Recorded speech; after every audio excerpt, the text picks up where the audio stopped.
Social మీడియాను షేక్ చేస్తున్న Bode Ramachandra Yadav BC ధర్మదీక్ష అణచివేతపై ధిక్కార స్వరం, నెటిజన్ల నీరాజనం, హ్యాష్ ట్యాగ్లతో హోరెత్తిస్తున్న సోషల్ మీడియా, ప్రభుత్వంపై పెరుగుతున్న డిజిటల్ ఒత్తిడి. ప్రస్తుతం ఆంధ్రప్రదేశ్ రాజకీయాల్లో ఎక్కడ చూసినా, ఏ సోషల్ మీడియా ప్లాట్ఫామ్ ఓపెన్ చేసినా ఒకటే పేరు మారుబ్రోగుతోంది, అదే బోడే రామచంద్ర యాదవ్. మంగళగిరిలో ఆయన చేపట్టిన బీసీ ధర్మ దీక్ష నేటికి 3వ రోజుకు చేరుకోవడంతో డిజిటల్ మీడియాలో దీని ప్రభావం సునామీలా కనిపిస్తోంది. ఇది కేవలం ఒక వ్యక్తి చేస్తున్న నిరసనగా కాకుండా కోట్లాది మంది బీసీల ఆవేదనను ప్రతిబింబించే ఒక ఉద్యమంలా రూపాంతరం చెందింది. ఎక్స్, ఫేస్బుక్, ఇన్స్టాగ్రామ్ లో హ్యాష్ బీసీ రైట్స్, హ్యాష్ బోడి రామచంద్ర యాదవ్, హ్యాష్ బీసీ ధర్మ దీక్ష వంటి హ్యాష్ ట్యాగ్లు ట్రెండింగ్ లో నిలిచాయి.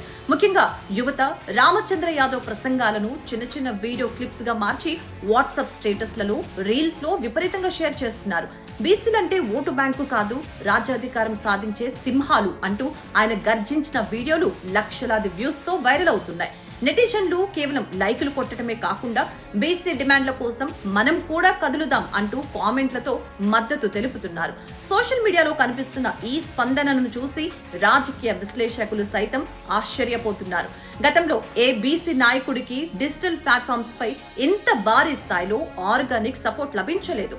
పలువురు ఇన్ఫ్లుయెన్సర్లు, యూట్యూబ్ జర్నలిస్టులు దీక్ష శిబిరం నుంచి నిరంతరం లైవ్ అప్డేట్స్ ఇస్తూ ఉండటంతో విదేశాల్లో ఉన్న తెలుగు వారు సైతం ఈ పోరాటానికి సంఘీభావం తెలుపుతూ వీడియోలు విడుదల చేస్తున్నారు. రామచంద్ర యాదవ్ ఆరోగ్యం క్షీణిస్తున్న తరుణంలో మా నాయకుడికి ఏమైనా జరిగితే ప్రభుత్వం బాధ్యత వహించాలి అంటూ నెటిజన్లు చేస్తున్న పోస్టులు ఇప్పుడు ప్రభుత్వంపై తీవ్రమైన ఒత్తిడిని పెంచుతున్నాయి. ఈ డిజిటల్ ఉద్యమం చూస్తుంటే రాబోయే రోజుల్లో సాంప్రదాయ మీడియా కంటే సోషల్ మీడియానే రాజకీయ మార్పులకు ప్రధాన వేదిక కాబోతుందని స్పష్టమవుతోంది.